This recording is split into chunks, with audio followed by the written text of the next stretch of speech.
What is going on, Jet fans? Matt O'Leary back with another video recapping another day of Jets training camp. The pads were back on, and it seemed like the Jets youngsters and offensive line in particular took a really nice step today. Starting with a stock up, Brandon Smith was someone who honestly stood out a lot today at training camp based on all reports. He caught a touchdown pass, and like I said, he's had a hot start. Wow, why was that so hard? Hot start to camp, and he's fighting for a roster spot, right? Like, to me, there are 5 locks on this team with, Garrett Wilson, Josh Reynolds, Tyler Johnson, Alan Lazard, and Arian Smith. Then you get guys like Brandon Smith and Malachi Corley and Xavier Gibson and Jamal Pritchett. Those guys are all fighting for spots, and those are 9 players in total right now. And it really depends on how many guys the Jets are going to keep at that position. Sometimes it goes as high as 7, so maybe 2 more of those guys make the team. Sometimes it could be honestly just 5 or 6. I'm going to say one of the 4 that I listed who are fighting for spots make the team, and Brandon Smith's done a really nice job to garner attention this summer, and it's going to be really exciting once the preseason games roll around. Who from this crop is really standing out? Olu had a great day at left tackle. He's winning his reps in pass pro, which is expected. That was a strength for him coming out of school. But what's interesting is, like what Connor Rogers points out here, he's starting to move people in the run game. And I was pleasantly surprised with him as a rookie last year in his run blocking stage. But if he takes that to the next level, that really, really elevates his ceiling as a left tackle, right? Like, there are a lot of really good tackles in this league, a lot of them in the NFC.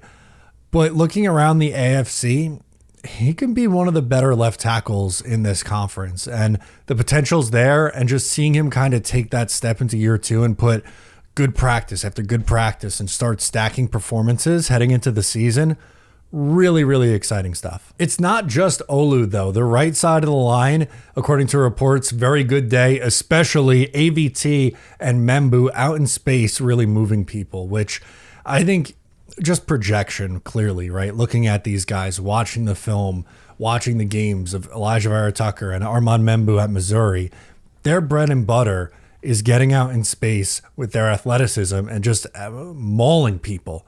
And the 2 of those guys together fit really well. I'm really hoping for health for AVT this year. He was mostly healthy last season. And I hope it goes well, because I would love to see these guys play together for longer than just this year. An injury note before we get to some secondary standouts. Quinnen Williams tweaked a calf during individuals and went inside to the locker room. Doesn't really sound like a concern. They don't seem like this is something that's going to be an issue going forward, but thought that was noteworthy that Quinnen Williams had to leave practice and didn't return. Secondary standouts, the corners, honestly. Sauce, Carter, Stevens, the starting 3, I thought all had good days. Sauce and Garrett in particular were going after it today, especially in the red zone. On back-to-back plays. First, Justin Fields went to Garrett Wilson on the first attempt, and Garrett won the rep. It was a good ball from Justin Fields, great catch from Garrett Wilson. But the second time, it was another good pass, but Sauce Gardner was able to come up with a PBU. And just those guys going up against each other and competing every single day, that's what training camp's all about, man. And it's only going to make Garrett Wilson and Sauce Gardner better players. Justin was a little up and down today. There were some highlights, like the Garrett throw that we mentioned. He also had a nice play hitting Josh Reynolds on a quick slant with pressure coming for a big gain. But later on, he sailed the pass for Tyler Johnson. That was an interception. He didn't look as smooth as he has in previous days in 11 on 11. That's going to happen. Not every single day. It's not all linear growth where it's better every single day. There are going to be days where the defense just wins, and he's going up against a lot of talent. I mentioned all those guys in the secondary who had strong performances today, and the offensive stats kind of back that up. One of the newest members of the New York Jets, Nick Folk, absolutely stellar, went 6 of 6 and hit from 50+ yards today. I think it's going to be really tough for Harrison Mevis to win the kicking job over Nick Folk. The number 18 looks weird on him. I know Tyrod's rocking 2, but something just doesn't look right with Nick Folk at number 18. He also looked really old in the picture that I showed. I get it. He's 41 years old. A lot has changed in the 10 years since he's been here, but Really, really good day for him, and hope those continue going forward as well. Let's get to some quotes. Quinnen Williams, another guy who had a good day, was flying around making plays on defense, had some comments on Coach Glenn wanting to be physical. Are you enjoying this physical aspect of Oh, I love this right here. Soon we put them pads on. That's my thing right there. I also like we was in OTA. Coach Glenn had already said we're gonna be physical during training camp. I said, you talking my language. You come here speaking the same thing. I like that though. But it's also teaching the young guys how to practice too though, because we have some live periods, but then we also have some thud periods where it's still kind of like a simulated live, but there's no taking it to the ground. So just teaching those young guys how to practice, so when we get into the season and he say thud, we know what it is. And on game day when we say live, we know what it is. Great comment. I love that. Now you're talking my language. That's exactly the kind of player that Quincy is. You know, he flies around, he hits people, makes plays at the line of scrimmage. Of course, that's someone who's going to thrive, you know, with the physicality during training camp. So love to hear Quincy's comments there.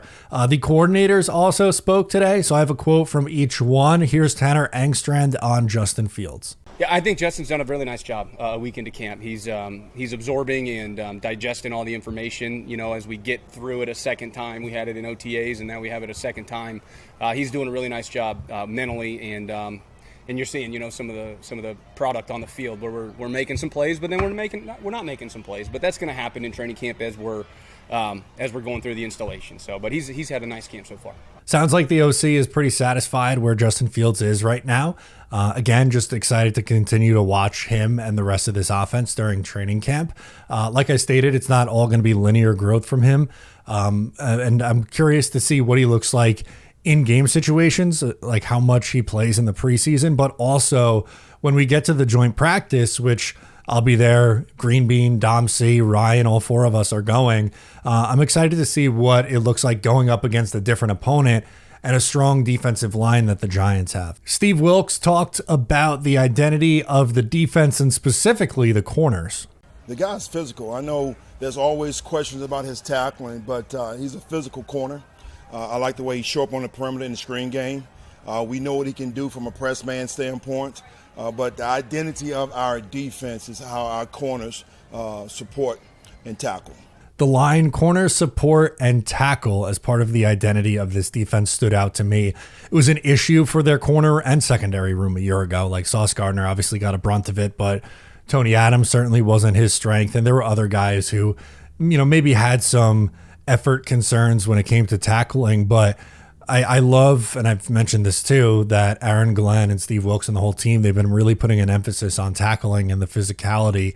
I think it's important, especially when you're coming off a year where it's an area in which you really struggled in. So I'm glad that they're working on it, and hopefully it translates to the regular season and they don't have the same issues that they did a year ago. That'll do it for me in this one, guys. Thank you so much for tuning in. I'm Matt O'Leary. Subscribe here if you're new, and I'll catch you next time.